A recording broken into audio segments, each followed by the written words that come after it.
Next into the den is Sussex-based serial inventor Stephen Ransom. I sit down and look at what problems there are in an industry and then try and solve it with technology. I hope that they see the quality and the thought that's gone into the product.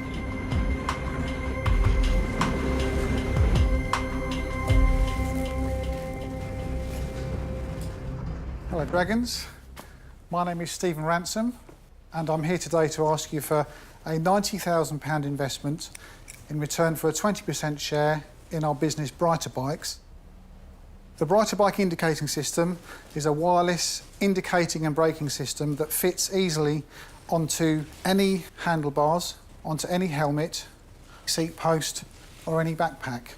The cyclist can now for the first time indicate right, indicate left and brake. We have a patent on the key aspects of the design and we have an EU design patent pending. We are looking for a dragon or dragons to help us bring this system to a potentially worldwide market. Thank you for listening, and would you like to see the product? An indicating and brake light system for bicycles. Put your helmet on.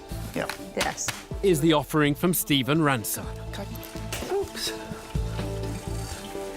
Oh! who's looking for £90,000 in return for a 20% share of his business. The other one? Okay. Break a bit, break a bit, break a bit. Yeah, break. so we can Oops. see it. Oops. Oh, yeah. Tej Lalvani wants to know more about Stephen's eureka moment. Hi, Stephen. I'd like to find out about your background. How did you come about this invention and what did you do before? Okay, my business life started in 2004. I was following a truck that was having real difficulty in reversing into some factory gates. And I asked the driver if he had any aid to help him reverse. And he said, the guy who invents something for me for that is going to be a bleep, bleep, bleep millionaire. And that gave me the idea to begin a business installing cameras and proximity sensors into large trucks. And did you become a millionaire? Not yet, no. Okay. But this business here grew out of that. Are you the only company doing indicator lights for cycles? Well, a lot of the systems out there, they haven't thought about handlebar array. There isn't one single indicating system that has a little button on each side. So existing systems don't have the indicator buttons on the handlebars, what you're saying? No, there's nothing out there on the market that does what this system does to the same degree of simplicity and high visibility. So, manufacturing price? £63 at the moment because we are manufacturing in the UK. Selling price? £145. The price of Stephen's product has set alarm bells ringing in the den. And retail magnate Tuka Suleiman is concerned that persuading ordinary cyclists to buy it could be an uphill struggle. Steve, what I'm trying to get my head around is I think if you said to me, we're selling it for £69, that then gives you a product that you can go out to the market Yes. and sell in volume or even online. This is just one arm of the business that we see because another huge market that is developing is called last mile, which is where supermarkets looking to use e-cargo bikes in order to make their last mile deliveries. We want to be first in the market in a potentially very large indicating and braking market for cycles. So what are you predicting that you'll sell then in year one with my investment?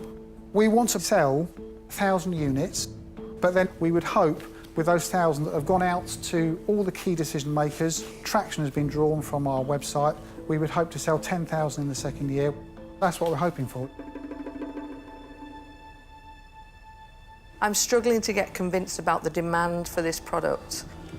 And I feel like we're grasping at potential sales figures for the future when we talk about year one having 1,000 units out with influencers and then going tenfold. I would call that fanciful projections. My experience in the other business that we have is that proven technology usually drives legislation. Already in Holland, it is obligatory for fast to electric bikes to have braking lights. Well, if you're waiting for legislation to make a sales push for you, I wouldn't if I were you. You need to create a product that there's a real demand for. You're a great inventor, but I'm not sure we've hit quite upon the one that's really going to make us millions. Wish you all the best, but I'm out. OK. A letdown for Stephen as the Cash Point Queen punctures his hopes of investment. Will Deborah Meaden get things back on track?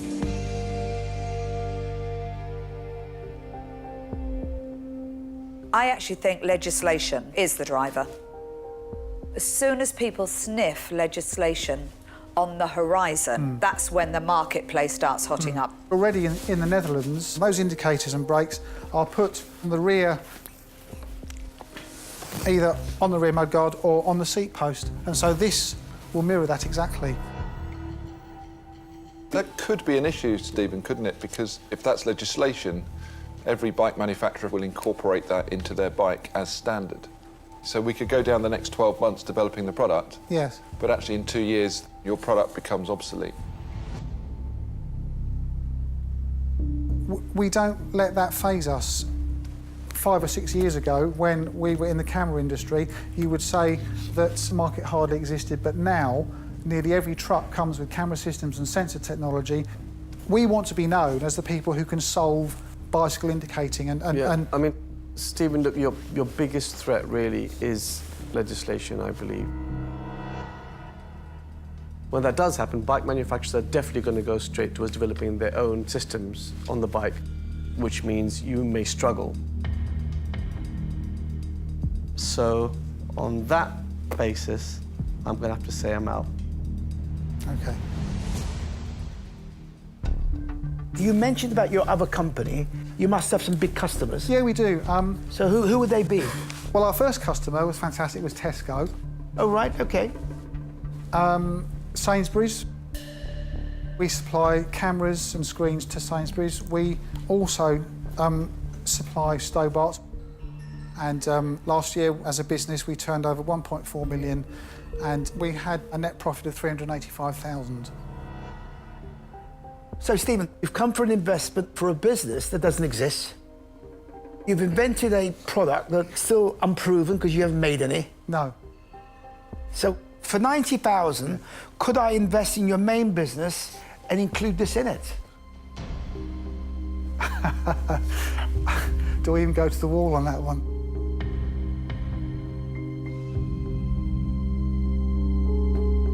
Yes is the answer. Good.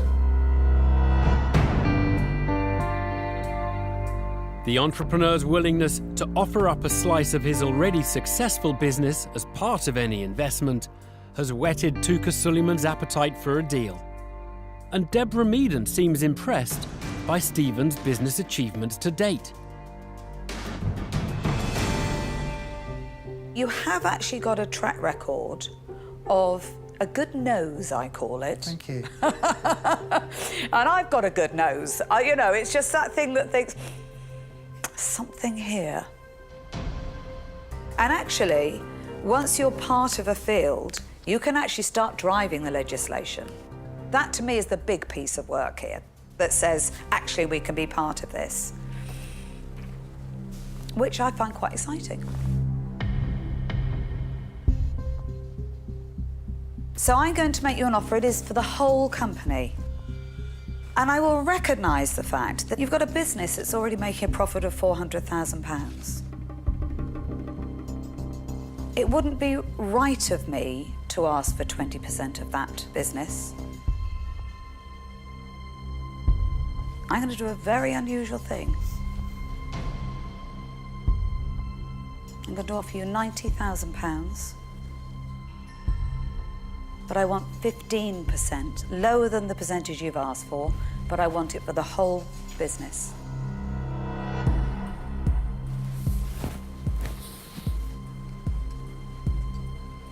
OK, thank you. I don't know what to say. an offer. All of the money in return for 15% of his entire business. Stephen may be at a loss for words, but Peter Jones most definitely isn't. Stephen, I really like the product. Thank you. The other thing is, I actually really like your other business. I think there's real innovation to come, actually, and there's a huge market potential there. Definitely, yeah. Really exciting market. And it really doesn't surprise me that Miss Meaden has stepped in straight away because she sees the bigger opportunity. I was almost hoping that she would say a slightly larger percentage, but she didn't. So, Stephen, I'm going to offer you all of the money for your whole business for 15%. So the same as Deborah. Yeah, it's funny that. Yeah.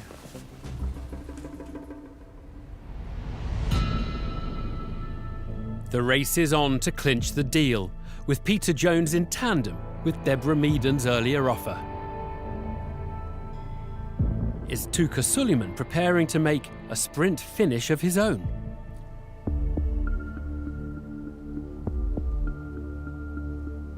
I'm going to make you an offer, but I'm going to make it in a different way. I don't want to feel that you've come into the den and I'm taking advantage of getting into your other business. So I'm going to offer you all of the money, but I only want 10% of your main business. And I want this to be a separate business, but I want 40% of that because I'm going to add a lot of value to this. So 10% of the main business and 40% of this? Yes. Okay. 3 competing offers are now on the table. 2 identical, £90,000 for 15% of the whole business, and 1 very different. The time has come for Stephen to signal his intentions.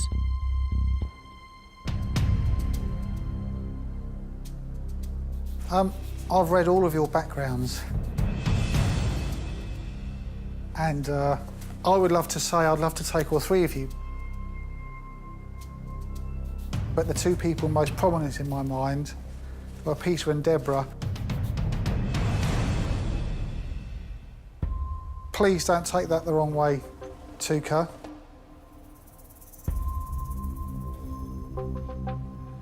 Steve, I guess on that basis,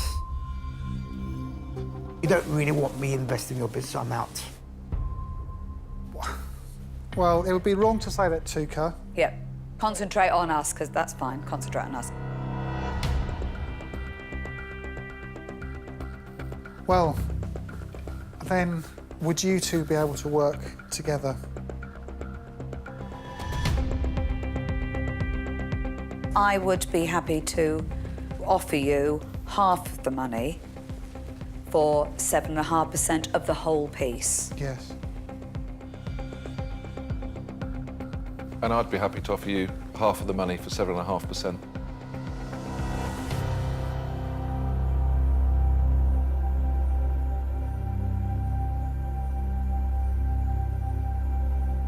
I'd be delighted to go ahead. Yes.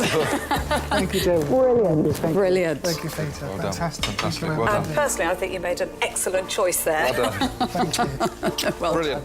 Success for Stephen, who rides away with 2 business pace-setters, and that small matter of £90,000 tucked safely in his saddlebags. I've been on a roller coaster and just elated, can't quite believe it. I'm surprised. I thought there's no way we're going to get it. Hoping that makes you feel better. It's real, it's happened. I've got 2 investors.